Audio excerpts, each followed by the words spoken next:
Hello everyone, welcome back to my channel. Today we discuss the topic of Constitution and Constitution adopted in 26th of November 1949 and came into force on 26th of Jan 1950. But before I start my topic, I request you all of you please subscribe my channel and hit the bell icon to get the notification. Now without wasting our time, we start our topic. So constitution को समझने के लिए हमें सबसे पहले constitution के concept को समझना होगा कि exactly what constitution is. So constitution के कॉन्सेप्ट को समझने के लिए हमें कुछ एग्जांपल्स लेने होंगे। इसका सबसे बेस्ट एग्जांपल हमारे घर का हो सकता है कि हमारे घर की जो हेड फैमिली होती है, हेड ऑफ द मेंबर, वो क्या करती है, किसी भी फैमिली को रेगुलेट करने के लिए कुछ रूल एंड रेगुलेशंस बनाती है। तो सिमिलरली हमारी जो कंट्री है यानी कि जो इंडिया है वो क्या करती है, इंडिया को भी गवर्न करने के लिए कुछ रूल एंड रेगुलेशंस बनाए गए हैं और ये सारे रूल एंड रेगुलेशंस किसमें मेंशन किए गए हैं, हमारे कॉन्स्टिट्यूशन में। यानी सिमिलरली हम कॉन्स्टिट्यूशन को क्या कह सकते हैं, constitution is a set of rules which is govern by the people और अ गवर्नमेंट।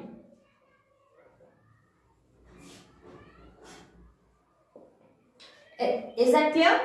अगर हम ये कॉन्सेप्ट लगाएं कि बिना कॉन्स्टिट्यूशन के इंडिया कैसा होगा, तो आप लोग को पता है जैसे कि बिहारी लोग का एक डायलॉग है, बिन पेंदी का लोटा। तो हमारा इंडिया जो है वो बिना कॉन्स्टिट्यूशन का बिल्कुल वैसे ही होगा, क्योंकि there is no any concept between, there is no any rules और रेगुलेशंस। तो इंडिया का जो रेगुलेट होगा वो बिना कॉन्स्टिट्यूशन का मतलब एज लाइक अ वैनिश्ड हो जाएगा। वैनिश मतलब जिसका कि कोई मतलब ना हो। सो आई होप कि आपको कॉन्स्टिट्यूशन की कॉन्सेप्ट समझ में आ गए होंगे। अब मैं आपको ये बता रही हूँ कि कॉन्स्टिट्यूशन के मतलब कॉन्स्टिट्यूशन के अंदर जो है वो 3 सुप्रीम बॉडीज हैं। And the 3 supreme bodies is, the first one is that legislature, simply we call parliament, and the second is judiciary, that is our supreme court including high court also, and the third is executive. तो अगर हम constitution पे जाएंगे तो ये जो legislature part है यानी कि जो पार्लियामेंट है, ये क्या करती है, रूल को फ्रेम आउट करती है। ये क्या करेगी, रूल को बनाती है।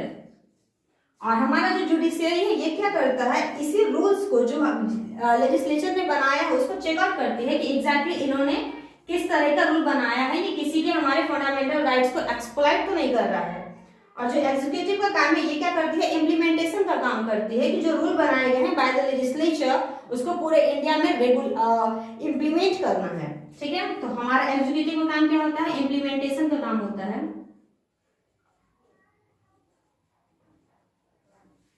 सो आई होप आपको दिस 3 कॉन्सेप्ट आपको क्लियर हो गया होगा। लेजिस्लेचर क्या करेगा, रूल बनाएगा। जुडिशियरी क्या करते हैं, जो रूल बनाए गए हैं बाय द लेजिस्लेचर उसको चेक आउट करता है। एंड द एग्जीक्यूटिव पार्ट ये क्या करेगा, इम्प्लीमेंट करता है जो रूल बनाए गए हैं by the legislature. Is that clear? And the next point is that अगर हम कॉन्स्टिट्यूशन की बात करेंगे तो कॉन्स्टिट्यूशन में क्या आते हैं, टाइप्स की, how many types of constitution. तो अगर हम टाइप्स की बात करें तो there is only 2 types of constitution, that is the first one is written and the second one is unwritten. तो अगर हम इंडिया के कॉन्स्टिट्यूशन की बात करें तो इंडिया का जो कॉन्स्टिट्यूशन है वो रिटन फॉर्मेट पे है।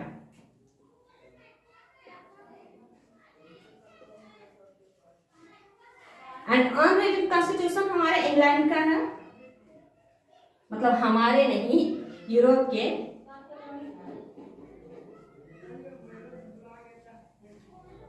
बट ये जो अनरिटन वर्ड लिखा गया है इसके वर्ड पे मत जाइएगा। यूरोप का भी कॉन्स्टिट्यूशन जो है वो रिटन फॉर्मेट में ही है बट एक ऑर्डिनरी वे में नहीं लिखा गया है।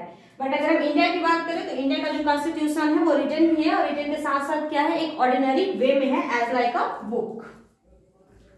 और इसी बुक को हम लोग क्या बोलते हैं, supreme law of India.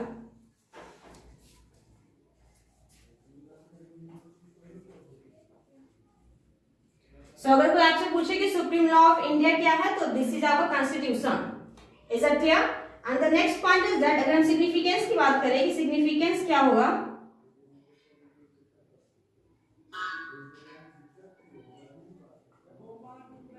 So here it is significance of the constitution. तो सिग्निफिकेंस कहने का मतलब हुआ कि कॉन्स्टिट्यूशन एग्जैक्टली है कैसा।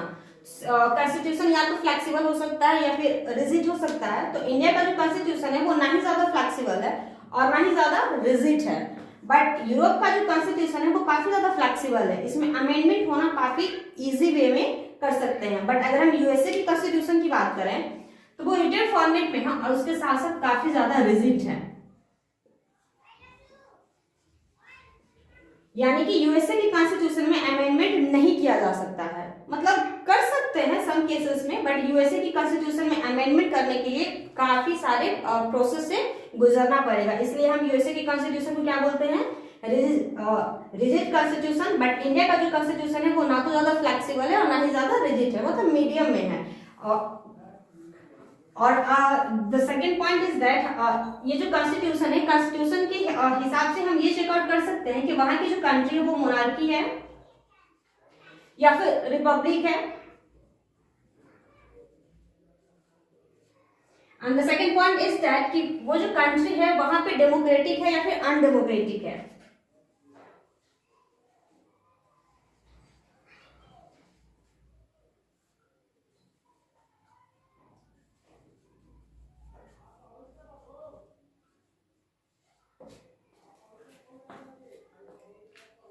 अगर हम इंडिया के कॉन्स्टिट्यूशन पे बात करेंगे तो इंडिया का जो कॉन्स्टिट्यूशन है वो रिपब्लिक है, ठीक है। जैसे कि हम लोग रिपब्लिक डे भी सेलिब्रेट करेंगे 26 जन को।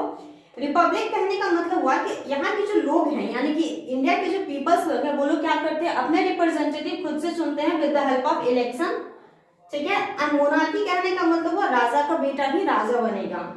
डेमोक्रेसी कहने का मतलब है कि जो हमारे जो रिप्रेजेंटेटिव है वो जो भी काम करते हैं, जैसे कि डेमोक्रेसी का डेफिनेशन भी है कि डेमोक्रेसी में क्या होगा, is the people, of the people and bye the people.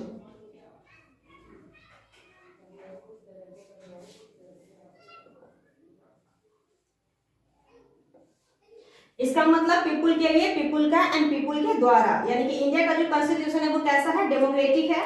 और अनडेमोक्रेसी कहने का मतलब हुआ कि वहां पे क्या होगा, डिक्टेटरशिप होगा। डिक्टेटरशिप कहने का मतलब वहां पे क्या होगा, मिलिट्री रूल करेगी। There is no any representative by the chosen by the people.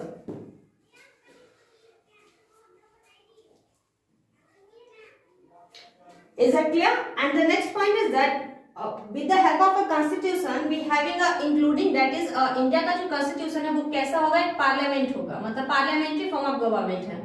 कहाँ पे, इंडिया में, ठीक है। तो this is the basic concept of our constitution. And one more thing is that कि हमारी जो लेजिस्लेचर है, हमारी जो लेजिस्लेचर है ये क्या करती है, रूल फ्रेम कर सकती है, यानी कि हमारा जो कॉन्स्टिट्यूशन में क्या होगा, अमेंडमेंट किया जाएगा। और लेजिस्लेचर को अमेंडमेंट करने के लिए आर्टिकल 368 का इस्तेमाल करना पड़ेगा, यानी कि हमारी जो लेजिस्लेचर है वो जो भी रूल फ्रेम आउट करेगी वो with the help of article 368। और आर्टिकल 368 के हिसाब से हमारी पार्लियामेंट जो है, और अमेंडमेंट करने का अधिकार यानी जो पावर है वो सिर्फ और सिर्फ हमारे पार्लियामेंट को दिया गया है। So this is the basic structure of our constitution.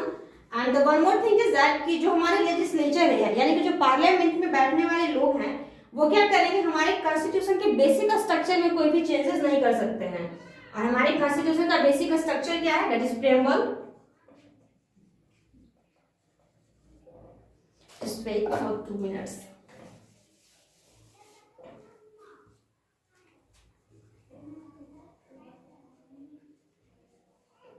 तो ये जो प्रेम्बल है हम इसको क्या बोलते हैं, as a basic structure of our constitution. And basic structure में हमारी जो गवर्नमेंट है, यानी कि जो लेजिस्लेचर है, वो किसी भी प्रकार का कोई भी चेंज नहीं कर सकती है। सो आई होप आपको कॉन्स्टिट्यूशन का कुछ बेसिक आइडियाज लग गया होगा। And our next video we talk about the preamble, ठीक है। So stay tune. And one more thing is that subscribe my channel, like and share, and thank you.